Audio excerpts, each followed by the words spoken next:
ಬಂಗಾಳದಲ್ಲಿ ರಾಜಕೀಯ ಬದಲಾವಣೆ ಬೀಸಿದ ಬೆನ್ನಲ್ಲೇ ಈಗ ಆಡಳಿತಾತ್ಮಕ ಕ್ರಾಂತಿ ಶುರುವಾಗ್ಬಿಟ್ಟಿದೆ.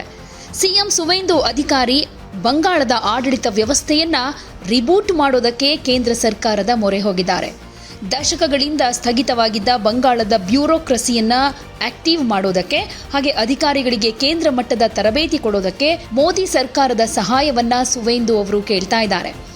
ಮೇ 11ಕ್ಕೆ ನಡೆದ ಸಚಿವ ಸಂಪುಟ ಸಭೆಯಲ್ಲಿ ಒಂದು ಮಹತ್ವದ ತೀರ್ಮಾನ ಕೈಗೊಳ್ಳಲಾಯಿತು. ಅದರಂತೆ ರಾಜ್ಯದ IAS, IPS ಮತ್ತು ರಾಜ್ಯ ಪೊಲೀಸ್ ಅಧಿಕಾರಿಗಳು ಇನ್ಮುಂದೆ ಕಡ್ಡಾಯವಾಗಿ ಕೇಂದ್ರ ಸರ್ಕಾರದ ತರಬೇತಿ ಕಾರ್ಯಕ್ರಮಗಳಲ್ಲಿ ಭಾಗಿಯಾಗಬೇಕಾಗಿದೆ. ಈ ಹಿಂದೆ ತೃಣಮೂಲ ಕಾಂಗ್ರೆಸ್ ಆಡಳಿತದಲ್ಲಿ ಅಧಿಕಾರಿಗಳಿಗೆ ಹೊರಗಿನ ಸಂಪರ್ಕ ಹಾಗೆ ಕೇಂದ್ರದ ತರಬೇತಿಗಳು ಮರೀಚಿಕೆ ಅನ್ನಿಸ್ಕೊಂಡಿದ್ವು. ಆದರೆ ಇವಾಗ ಸುವೇಂದು ಅಧಿಕಾರಿಯವರು ಕೇಂದ್ರ ಮತ್ತು ರಾಜ್ಯದ ನಡುವಿನ ಆಡಳಿತಾತ್ಮಕ ಕಂದಕವನ್ನು ಮುಚ್ಚೋ ಪ್ರಯತ್ನಕ್ಕೆ ಮೊದಲ ಹೆಜ್ಜೆ ಇಡ್ತಾ ಇದ್ದಾರೆ. ಮೇ 12ರಿಂದಾನೇ ಈ ಪ್ರಕ್ರಿಯೆ ಶುರುವಾಗಿದೆ.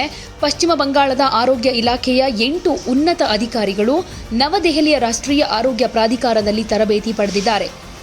ಸ್ಪೆಷಲ್ ಅಂದರೆ ಕೇಂದ್ರದ ಮಹತ್ವಾಕಾಂಕ್ಷೆಯ ಆಯುಷ್ಮಾನ್ ಭಾರತ್ ಯೋಜನೆಯನ್ನ ಬಂಗಾಳದಲ್ಲಿ ಎಫೆಕ್ಟಿವ್ ಆಗಿ ಜಾರಿಗೊಳಿಸಬೇಕು ಅಂತ ಈ ಅಧಿಕಾರಿಗಳಿಗೆ ತಾಂತ್ರಿಕ ತರಬೇತಿ ನೀಡಲಾಗ್ತಾ ಇದೆ. ನಗರಾಭಿವೃದ್ಧಿ ಮತ್ತು ಪೌರಾಡಳಿತ ಇಲಾಖೆಯ ಅಧಿಕಾರಿಗಳು ಕೂಡ ಈಗ ದೆಹಲಿ ಹಾದಿಯನ್ನ ಹಿಡಿತಾ ಇದ್ದಾರೆ.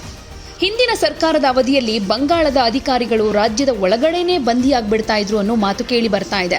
ಯುವ IAS ಅಧಿಕಾರಿಯೊಬ್ಬರು ಹೇಳೋ ಹಾಗೆ ನಮಗೆ ಉನ್ನತ ವ್ಯಾಸಂಗಕ್ಕೆ ಅಥವಾ ಕೇಂದ್ರದ ನಿಯೋಜನೆಗೆ ಹೋಗೋದಕ್ಕೆ ಅವಕಾಶವೇ ಇರ್ತಾ ಇರಲಿಲ್ಲ. ಇದರಿಂದ ನಮ್ಮ ವೃತ್ತಿ ಜೀವನ ಕುಂಠಿತವಾಗಿತ್ತು. ಈಗ ಸುವೇಂದು ಸರ್ಕಾರ ಅಧಿಕಾರಿಗಳಿಗೆ ದೆಹಲಿಯಲ್ಲಿ ಕೆಲಸ ಮಾಡೋದಕ್ಕೆ ಹಾಗೆ ಕೇಂದ್ರ ಸಂಸ್ಥೆಗಳ ಜೊತೆ ಸಂವಹನ ನಡೆಸೋದಕ್ಕೆ ಮುಕ್ತ ಅವಕಾಶ ಕೊಡ್ತಾ ಇರೋದು ಬ್ಯೂರೋಕ್ರಸಿಯಲ್ಲಿ ಹೊಸ ಉತ್ಸಾಹ ತಂದಿದೆ ಅಂತ ಹೇಳ್ಕೊಂಡಿದ್ದಾರಂತೆ. ಇನ್ನು ಆಡಳಿತ ಯಂತ್ರವನ್ನ ಶುದ್ಧೀಕರಣ ಮಾಡೋ ಉದ್ದೇಶ ಇಟ್ಕೊಂಡು ಸುವೇಂದು ಸರ್ಕಾರ ಮತ್ತೊಂದು ಕಠಿಣ ನಿರ್ಧಾರ ತೆಗೆದುಕೊಂಡಿದೆ. ನಿವೃತ್ತಿ ನಂತರವೂ ಸರ್ಕಾರದ ಪ್ರಭಾವಿ ಹುದ್ದೆಗಳಲ್ಲಿ ಅಂಟಿಕೊಂಡೇ ಇದ್ದ 243 ಅಧಿಕಾರಿಗಳನ್ನ ತಕ್ಷಣದಿಂದವೇ ಜಾರಿಗೆ ಬರೋ ಹಾಗೆ ಸೇವೆಯಿಂದಾನೇ ವಜಾ ಮಾಡಲಾಗಿದೆ. ನಿವೃತ್ತ ಅಧಿಕಾರಿಗಳ ಮರುನೇಮಕದಿಂದ ತಮಗೆ ಸಿಗಬೇಕಾಗಿದ್ದ ಬಡ್ತಿ ಮತ್ತು ಅವಕಾಶ ಕೈತಪ್ತಾ ಇದ್ವು ಅಂತ ಯುವ ಅಧಿಕಾರಿಗಳು ಈ ನಿರ್ಧಾರವನ್ನ ಸ್ವಾಗತಿಸಿದ್ದಾರೆ.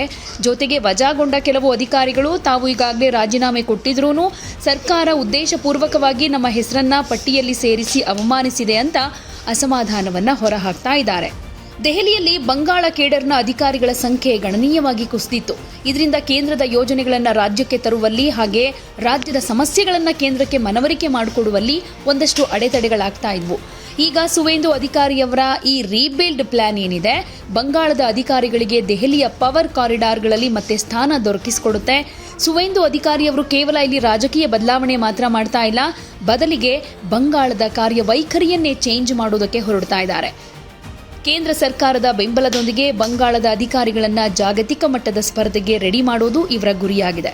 ಇದು ಬಂಗಾಳದ ಅಭಿವೃದ್ಧಿಗೆ ಹೊಸ ವೇಗ ಕೊಡುತ್ತಾ ಅನ್ನೋದು ಮುಂದಿನ ದಿನಗಳಲ್ಲಿ ಗೊತ್ತಾಗುತ್ತೆ. ಯಾವುದೇ ಸುದ್ದಿಯ ಅಪ್ಡೇಟ್ ಅನ್ನ ಮಿಸ್ ಮಾಡ್ಕೊಳ್ಬಾರ್ದು ಅಂದ್ರೆ ಈಗ್ಲೇ ಒನ್ ಇಂಡಿಯಾವನ್ನ ಸಬ್ಸ್ಕ್ರೈಬ್ ಮಾಡಿ.